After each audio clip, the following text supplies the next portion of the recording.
What is up, fellow trainers? So we are back for more Arceus, Dialga and Palkia Tag Team Jacks. Now what? So this is a quick review of the previous episode. We saw a couple of cards from the past, Lugia X, Jirachi Prism. So the cards responsible for ADP to be a gatekeeper. What survives, ADP Zacian, Tag Team and VMAX Pokemon.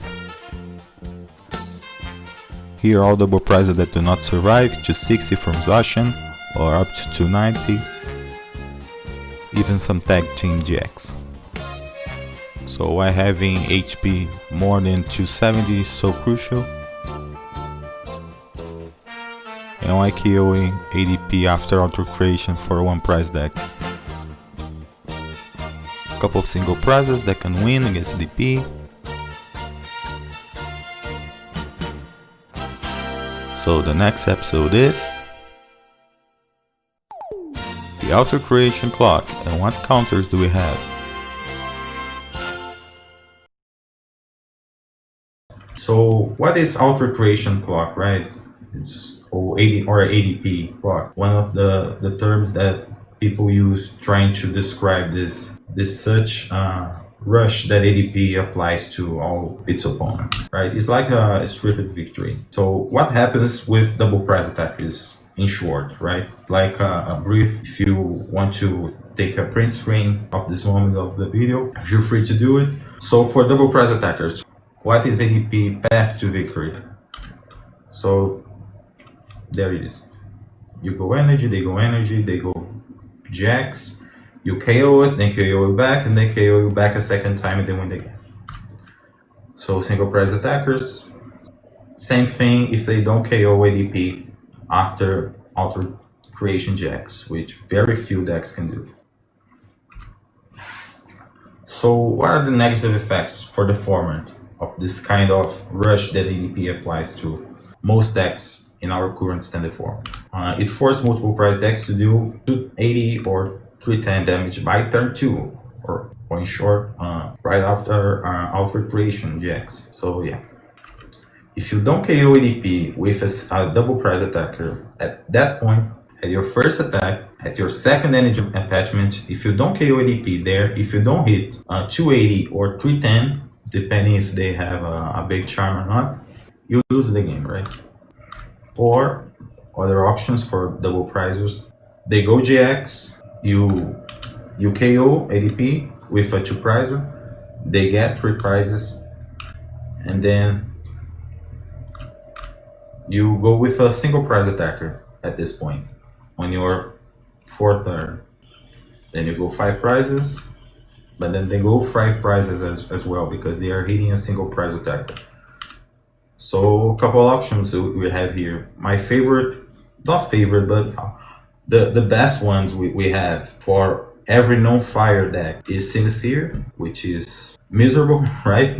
You have to use triple acceleration energy in order to use this attack, or you gotta have some kind of energy acceleration already built in your deck, right? And you have to hit 2 Scrapper, because if Zacian has a Cape of Toughness or Metal Goggles, you cannot KO it. So Entei, same thing, 2 Scrapper, and Volcano, same thing, 2 Scrapper. So here, just for science, a couple basics and stage 1s I'm going to be showing that can hit above 120 on Zacian. Alright, so Moltres, Hitmore, Tutornator, Blacephalon. Stage 1, we have Arcanine that had a place on the meta for a short period of time, hitting 190 and doing 50 to itself. This other Arcanine that is not as big as the other one. It can get big with the Burning Scarf, but it's not a very all-around good card as the other Arcanine. Magmortar, the other Magmortar, Pyroar, Volcarona. Ninetales is a good one because just for a single energy, but it requires the special condition on the Zacian, right? Salazzle for 2 energy, Sandisquatch for 2 energy, and same for Camera for 2 energy because of triple acceleration energy. Darmanitan, an option on water decks because it can use water energy and it's a different type attacker on your deck, so an interesting kind of touch for Frostmoth decks. Flareon that can do just plain 130. And here we have stage 2s that I feel like hardly you are going to be KOing an ADP on your second turn of the game with a stage 2 deck. Like Chandelure sometimes can do it, and Charizard, baby Charizard can do it, but the other ones, no chance, right? So another option, if you want to go around that effect that ADP applies on you if you are a double prizer, you use Island Challenge Amulet, right? With Heatram or Flareon or Volcaron. And these are the only options we have right now and that we are going to have up to next year. Our fire attackers that can use Island Challenge Amulet. But then again, they can always counter this kind of strategy with two Strapper, right? And actually just win the game because this is your second attack, right? This is your attack against Zacian because you had to KO ADP previously, right? So secondly, you have to KO Zacian with a double prizer and with Island Challenge Amulet in order to don't lose the game. For single prizes, it rushes them to always draw prizes on their second turn, right? On the third 3 if they go first, or third 2 if they go second, right? So they have to KO ADP right before auto creation or right after. So they have to go 280 or 310 on turn 2, or go boss and 160 on the DNA, draw the first prize of the match, and hitting 1 hit KO every single turn. So hitting 220 on a Zacian every single turn on the following turns. So here the other option, right after auto creation. So turn 3, 280, 1 hit KO every single turn. So what counters do we have to ADP? Like this super strong card. What weakness does this card have? So fairy Pokemon, right? We have to search our fairy Pokemon available. And some anti-ADP, both Pokemon and trainers we can use against this kind of strategy. So our fairy Pokemon available. There they are. Nothing really shining there, right? I'm going to show the strongest ones, right? But these are what we have right now. And we know it's what we are going to have till next year because Pokemon said true fairies, right? So which ones of these ones I shown are actually viable? So Mimikyu, the first one, with its copycat attack. If your opponent's Pokemon uses an attack that is in a GX attack during their last turn, use it as this attack. So it can just copy Zacian essentially in this matchup. The problems, right, can only be used after auto creation, so after receiving the first KO. So this is what can happen. So either expect the knockout to be on a doll and a boss's order does not happen, alright? Or you just lost the game because if they draw the first 2 prizes, there are no possible scenario in which you can win, in which you can trade with them favorably. So another one of the list I showed, Sylveon with its beloved pulse. If you play the attack team supporter from your hand during this turn, this attack does 80 more damage. So the EV we have available, not the energy evolution unfortunately. So what we can do with this? You could pair it with Guzmahala and get your twin energy and get a Stadium and a 2, and then you have played your tag team supporter for the turn, and then you attack and you deal 160 on an ADP Zacian, and then you get the 1 hit KO. So for most decks, you actually have to use a Aurora energy or a Fairy energy. And you have to attach on your first turn because they most likely will auto creation on their second turn, right? So problems. It's a stage 1, so you have to find Eevee on your first turn, and you have to hope it's not knocked out, and you have to find your Aurora energy. So second problem requires the use of a tag team support, and it's not always that you can guarantee that you are using a tag team supporter for the turn, right? So you have to use one more kind of energy like the Fairy, the Twin, or the Aurora. So if you just count the cards that are necessary for this combo, this wombo combo to happen, we have Eevee, Sylveon, Fairy or Aurora, the same spot, Twin or Turbo Patch to happen, and a tag team supporter. So 5 cards. You have to use 5 cards for a viable fairy tech Pokemon. Not the most viable thing to use, right? So Whimsicott GX. The main problem is not an actual tech Pokemon. It's a wolf deck that is built around it, right? So ability dependent on RNG and boss's orders. Most likely you are using Porygon Z paired with Whimsicott. So boss's orders can happen all the time, right? Especially when ADP Zacian uses 4 of them and Eldegoss. So this one, Fairy Attacker, it's not a viable attack because it's its own deck. And this the main problem of it. This one. So even with Guard Energy, ADP still hits for 260. The AP of Gardevoir Sylveon is very low, and it's very low even for our current meta. So it's definitely worth the test. Like, if you're expecting not to hit any ADPization in your tournament, or just hit 1 or 2 and win all your other matchups, right? So, because it can resist to Aeronados VMAX, right? With the big charm. The dark resistance is not a bad thing in our current format right now.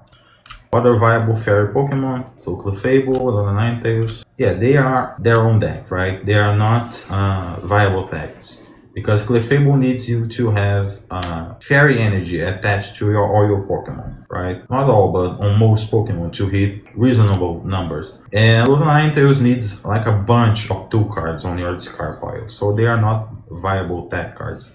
They are their own archetypes. So their main problem, low damage to kill Zacian. Like for Alola Ninetales, you need to have 22 cards, 22 Pokemon cards to deal 200 damage. You're not even KOing the Zacian V. And for Clefable, you are capped at 190 for the damage output, right? You cannot boost any further this damage because you can only have 6 Pokemon in play. So, and the other problem is that you don't hit any big number against the other decks in the format. You have low damage potential, so it's not a viable, even a viable archetype for our current standard form. So some anti-ADP Pokemon, we have Heracross with the turn the tables attack. If one of your opponent's Pokemon uses the GX attack during their last turn, your opponent shuffles their active Pokemon and all cards attached to it into the deck. The main goal here is to prevent Ultimate Raid from happening, right? And even a turn of Zacian's attack. So they go Outward Creation GX, and then you shuffle the ADP back, and if they don't have like a Metal Saucer or a Turbo Patch, they don't attack with Zacian, right? This is what you are expecting. So yeah, the goal here is to prevent Ultimate Raid, and so prevent a Zacian V's attack. So you try to open a window so you can actually KO the first Pokemon of the match. So problems with this. Metal Sauce and Turbo Patches exist, so there is no guarantee that they are within the attack with Zacian V if Ultimate Raid does not happen. So this is just exclusive for single price decks because double price want to prevent auto creation from happening, right? Or trying, like I said, using a single price attacker afterwards. But like I showed, it's not the easiest things to do, right? With our current fire attackers and our current GX attackers, right? Not the easiest thing to do. You can try to use, like Heatran is the best one for the GX attackers, and the Simisear or Entei, the other best ones, single price attackers, right? But it's not the easiest thing to fit into your list. So if it does not work, you just waste an attack for the turn, an energy attachment because you went for turn the tables, and you just lost the game, right? So another anti-ADP Pokemon, Latios GX with its Clear Vision GX. So for the rest of this game, your opponent can't use any GX attack. Its main goal is to block Auto Creation and nullifying ADP overall strategy, right, of drawing extra prizes. Now, an interesting thing that actually happened in the meta where Latios and ADP were played. Green ADP used Channeler to cancel Clear Vision. Now, Channeler counters Clear Vision, but Channeler does not counter Auto Creation. So, a fun fact, right? So, what's the main problem with Latios? It's extremely difficult to use Latios GX attack on the first turn, like the Clear Vision on turn 1. So, if the these are the two scenarios that I identified. So if the ADP goes first, it's really hard for you on your first turn to use clear vision, like for you to set up 4 Pokemon on your bench. And if you go first, you are just giving up 2 free prizes for ADPization. They just can go the auto creation strategy and just get the first 2 KOs, and they are already ahead in the prize race if you are the prize attacker. Or even worse, if you go first, you cannot use clear vision on your first turn and then go auto creation on turn 1. So another problem is that it requires color energy. So you have to use psychic energy or aurora energy in order to use it. So this can break the consistency of a couple of decks. And last but not less important, it's not permanent. So Chandra can happen any moment before auto creation. It's not used right now, but if you imagine that people start to use Lido Jacks and try to use clear vision, they can always fit a channel in their list. It's not easy for them to find it, but it still can happen. So Aerodactyl, similar to Gumi, but unfortunately it rotated. So our current single prize option to Gumi is a stage 2, so not the most valuable thing. So Primal wins. The main goal is to delay auto creation by 1 turn. So you have to spend your second turn of the game without knocking anything out to delay auto creation for 1 turn in order to set up a viable attacker or something to KO the Danny for single prize decks on the following turns, right? So main problem is the fossil. So stage 1, it's not the easiest thing to do, and you need to win the coin flip to set up your Aerodactyl. If you don't win, don't go first. It's really hard to use this against auto creation. Needs to be active, and this guy exists. Another strategy that most people use is crushing hammers, and the other one I'm going to be talking about is Team Dialga, that is a supporter. For the trainer counterpart, right? The anti-ADP trainers. So our main goal here is to delay auto creation as much as we can by 1 or 2 or 3 turns. If we can hit 3 heads, right?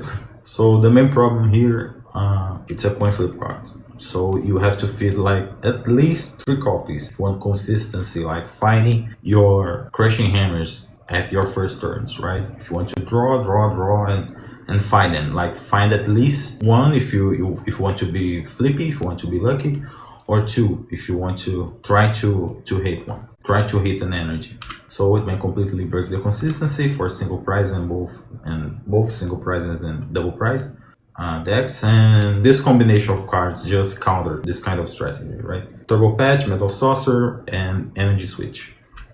So Wanderer's Labyrinth, you're trying to avoid auto creation if they don't play stadiums or if they don't find their stadiums. You want to delay by 1 turn. It's just like Aerodactyl, right? But in Stadium 4. So if they play a stadium, and especially if they play Chaotic Swell, it's already a dead card, right? Wanderer's Labyrinth is already a dead card. It's a passive card, so you are expecting them not to finding a stadium or not finding Marshadow. Right? Team Dialga, a similar strategy to Crushing Hammer. You are trying to delay 1 turn of energy attachment for auto creation. You can utilize it with Crushing Hammers, trying to remove even 2 and trying to gain some tempo. Right? So spend the supporter. So if you're a single prizer, so the problem here, right? You need to hit Team Dialga on your first turns in order to delay auto creation. But if you're a single or double prize deck, you are not drawing any card with your supporter for the turn, right? So if you use this and you don't set up a viable attacker, you are just delaying your loss, right? And you may want to draw cards. Instead of using draw supporter, you use your draw supporter place for Team Dialga, and you draw cards with the Danny and Crobat. But the problem here, it's actually none for single prizers, right? If it works for 1 prize decks, the prize path they have, they still need 3 KOs in order to win the game. So they can go KO on a single prizer, then they can go boss on the Danny or the Crobat you benched. They draw 3 prizes, and they are still 1 prize short of winning the game. And for 2 prizers, if the boss, the Danny is the same as if they just attacked your active double prize attacker, right? In this case for double prizers, you are counting on you actually achieving your goal of making auto creation not happening. So if you do this, they will only draw 2 prizes on your double prizer. So if you take the first KO, you are closer to win the game. So Turbo Patch, Metal Saucer, Energy Switch exists. The same counter to Crushing Hammers, that can happen. And if you are returning their energy to their hand, they can always ditch to the discard pile and combo it with Metal Saucer and Turbo Patch with Quick Ball, Dene, Magnolia, and Verdant Forest. And in order for you to find Tiniel Grunt on your first turn, you really need more than 1 copy. Otherwise, it will not be easy to use this stack, right? No Tapu Lele, you are not going to use this on your first turn if you just use 1 copy. So you, like Crushing Hammer, you need 3 copies, so this can break consistency. So this one is not like a clear anti-ultra creation. Like this is just a tempo card for you to gain time and hope they don't have boss, right? So short double pricer, you are not preventing auto creation. It's just an easy pivot. If you're a single pricer, boss exists. So it's a good tempo card. This, like I mentioned before, just viable for double prizers or even triple prizers like Tag Team or VMAXs. Just for Tag Team because it's exclusive for GX cards. So these are the viable cards that can use Island Child and Amulet, right? Some cards. I forgot to place their Heatran, I believe, and a couple of others. So exclusive for double triple price decks, and 2 Scrapper exists, right? Exclusive for GXs. So all the V Pokemon do not benefit from this. Sableye, Sandaconda, Vikavolt,